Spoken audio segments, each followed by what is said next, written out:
Hi guys, good to see you. I'm filming this part of what we did in class today because I think it's really important that you do the same process that we did this afternoon to add to what we did last week. Now, last week we chose a color that had a feeling or a mood, and then we had this string. And we dropped that string and we pushed and pulled it and we tried to make lines that also had feelings.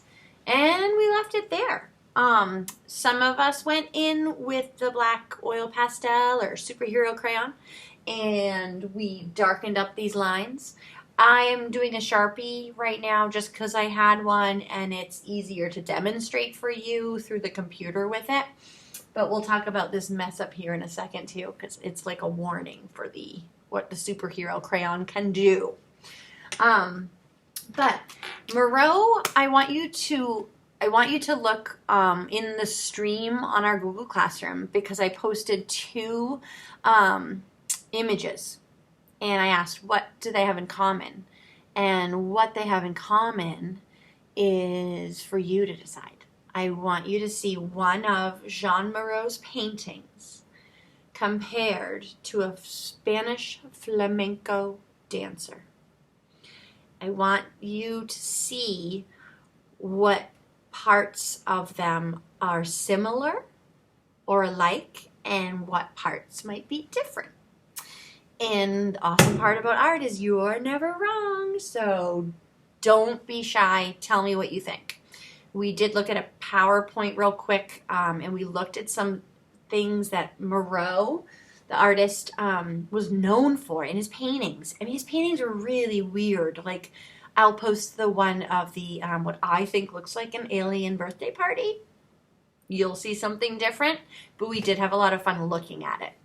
And he's known for these certain shapes in his paintings.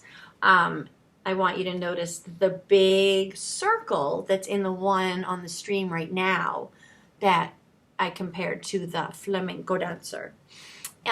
There's also a lot of like cuckoo crazy, like pointy shapes, almost like stars, but that like maybe they fell out of the sky and they just got a little dented.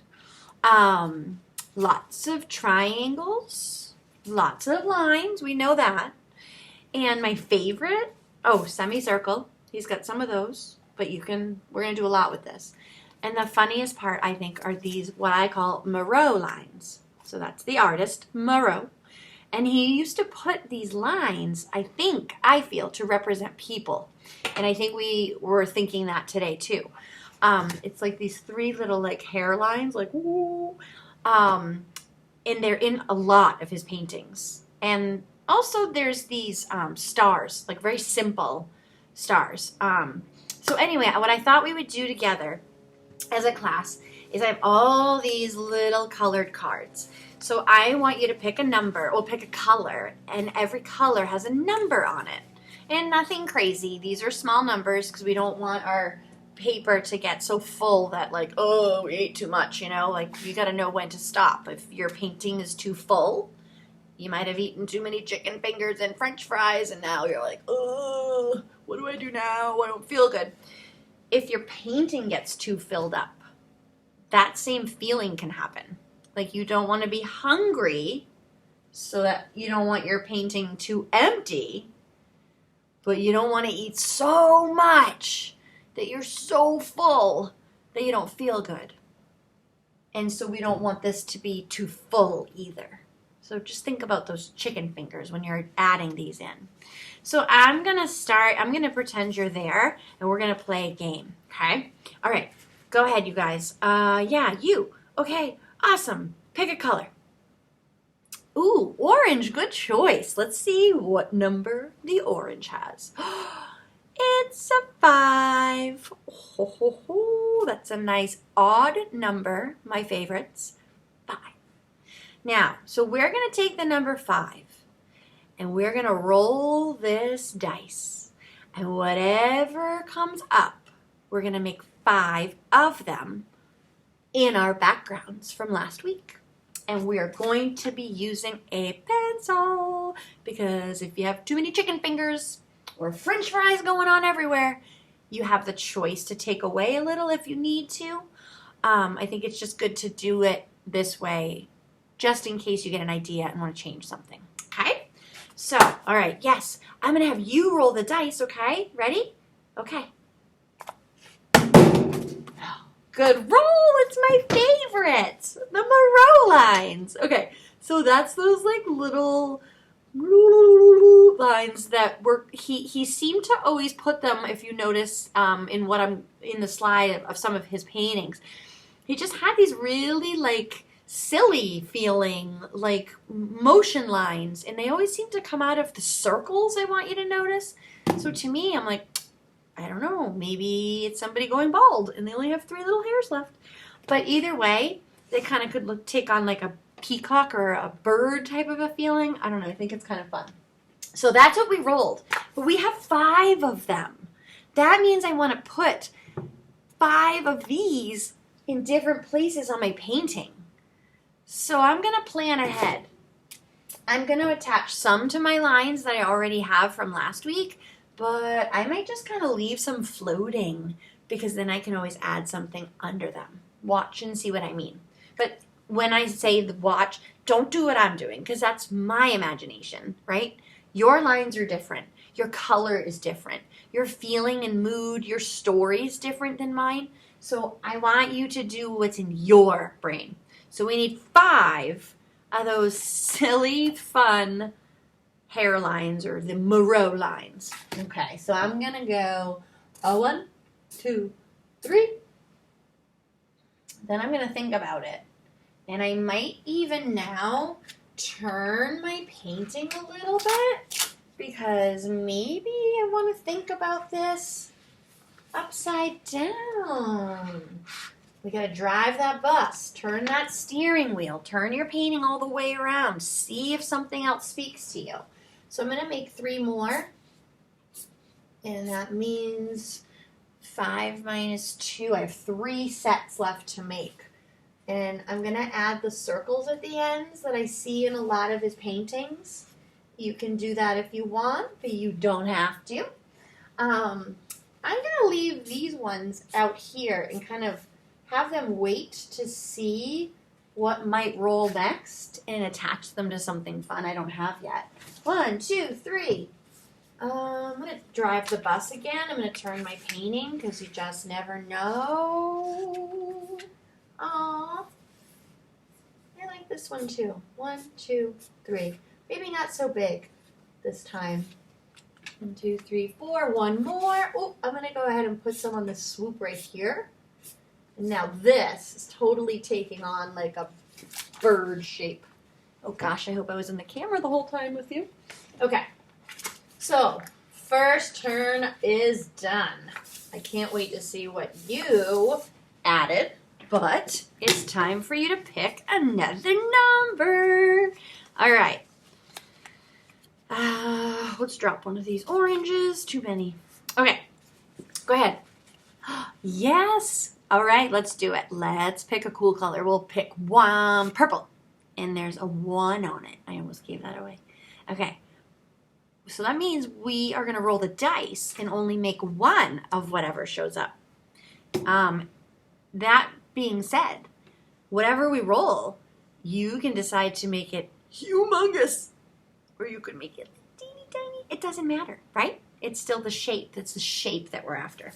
All right, so ready? Here we go. 1, 2, 3. Roll that dice. Ooh. Ooh, good one. Pointy shape. So that's that star that fell out of the sky and got a little like crooked. As long as it has points on it. So it's not like a fried egg shape. We want it to be like very sharp. Sharp shape somewhere in this painting. And think about it. Like I've got these floating lines here. Maybe I'm going to put it on that. I don't know. I don't think so though. I don't feel like this speaks to me to have something sharp. I think I'm just going to kind of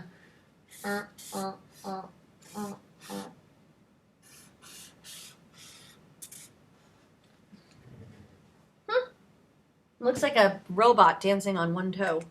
I want to see what you made. So make sure you show me. And let's move this on now. We did our Miro lines. We've got the pointy shape. Let's see what else we can roll. And we got to find out how many we're going to make. And so we have yellow and green left. Right? Yellow and green. We just picked purple. So pick a color, any color. Go ahead. Oh, my favorite. Thank you for picking green. I love it. And there's a 2 on here. So we're going to make 2 of whatever we roll on here. Are you ready? 3, 2, 1. It landed like right on my lap.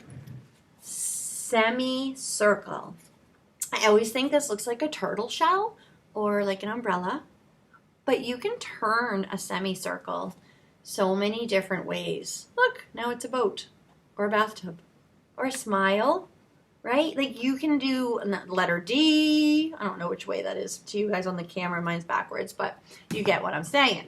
So my semicircle can attach to anywhere on my painting, or I could float it out there like a boat all by itself. I think this is where I'm going to add it to my, no, I don't know. I'm going to look at it for a minute and think about it. I'm going to drive the bus maybe a little, see if you need to drive the bus.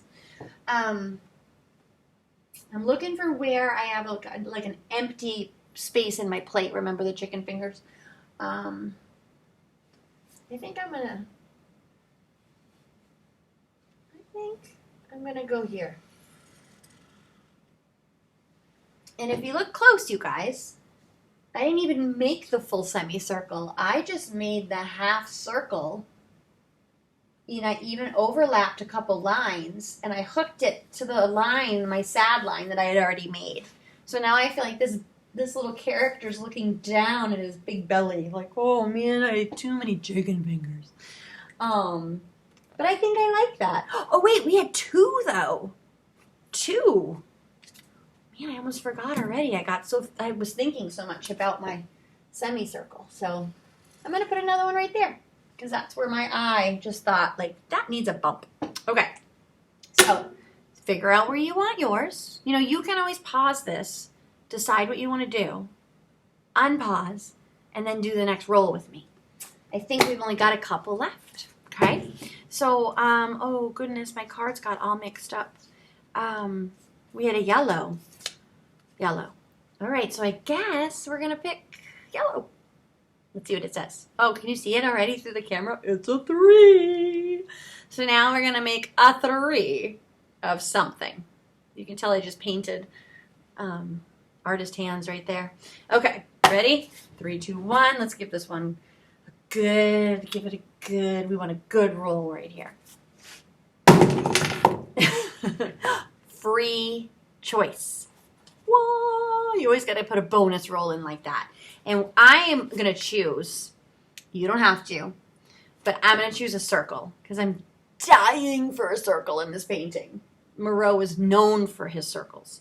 So anything that's on this dice, a circle, the Miro lines, another pointy shape, maybe different than the others. Triangles, we haven't done that yet.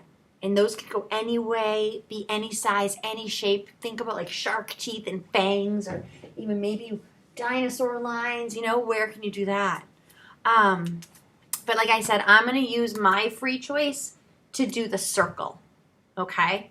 So you can make up your own shape, right? We don't have to do just what Miro did. But I think this is a really fun inspiration and a way to make abstract art because it's hard to do that. It's hard for our brains to let us go abstract. All right, I'm going to do my circle because I feel like it. These little Miro lines have been hanging out here like, I need somewhere to live. And I want them to live on a circle that's so big that it breaks the plane of the paper. Breaking the plane means that my drawing was so excited, so big, so energetic that it wanted off the paper. And that can be a very interesting thing. We're working on trying to make this look like a nice balanced piece of like a dinner plate, right? Not too full, not too empty. So I'm kind of loving the fact that this circle just leads me right off the paper. There was no room for it. And I do feel like I have an emptiness over on this side, but I love the way that looks. I got a lot of food over here, so it's going to balance out with not as much food over here. So, what do you think? Well, I'm going to show you guys, this is it, okay? Like, whether you watch this and then you're going to do it or you were stopping and starting with me every turn, I'm going to say, hey, if you want to add more of these, please do. I'll draw them up here real quick. We had the triangles that he was known for. We had that goofy, crazy, I mean, this could be like anything you want it to be. These fun Miro lines. His circles. And then he did a lot of ovals inside circles and then like divided them. So that's where that semicircle came from. And then I think we got them all because that free choice one, yeah. And you can look at his paintings and you decide. Or, oh, the star. Let me show you the star before we go. And I'm going to put it right here. He did these very simple stars. It looks like that bird's like got something on his nose now. They just look like this. And they were never perfectly straight lines, so they almost look like floppy spiders, but with 6 legs, not 8. Oh wait, it does have 8. 1, 2, 3. Oh, it does have 8. So, either way, 6, 8, whatever you want to make. That kind of like, you'll notice that those are in his paintings too. So we're going to leave it here for next week. And then we're going to talk about how to make our watercolor paint that I sent home with you guys a lot darker so that it can really pop off of your background. And we're going to turn this into a trampoline park. So we're going to be bouncing our color all around our painting. Okay? So get this part done and have fun with it. Remember, turn it and twist it like you're driving the bus. You never know what it's going to look like if you turn it upside down. And try to wait. Well, I kind of like it like that. I don't like it like that. I don't know. I kind of like this right here now. See? I just drove the bus. I did not expect to turn it the hot dog way. But I like it. So thanks for reminding me to try that. Yay! I did use a Sharpie just because it's easier on the computer to do that. It's just like more user-friendly for me. But I believe you guys have a black crayon and you might have a black oil pastel. You can choose to use either one of them to go over your lines. You don't want to leave them in just pencil because then it's just not going to look finished. So whether you choose the oil pastel or the regular waxy crayon, if you use the oil pastel and you start to go over your pencil lines, you want to press down nice and hard so it looks really bold and thick. But be careful because when you do that, and then if you do, and your hand starts to move around, you know, like when you're writing and then or drawing and we get that dirty hand right there, you don't want that to happen. You don't want that to happen to these awesome designs. So slow and steady and keep it safe when you finish so that we can paint it next week. Okay? All right. Thanks, guys. I'm sorry that we missed class together, but stuff happens, and I wanted to be sure that everybody had the opportunity to catch up and to see Miro. So go look at the flamenco dancer and that painting I posted with the circle. And you're going to see a little bit of everything, okay? And I'll add the PowerPoint for you guys, too. Okay, I will see you Monday. Email me anytime you have a question, okay? I will write back to you if you have anything you want me to see and you want some advice on it. Just let me know. All right, happy Monday. I'll see you next week. Bye-bye.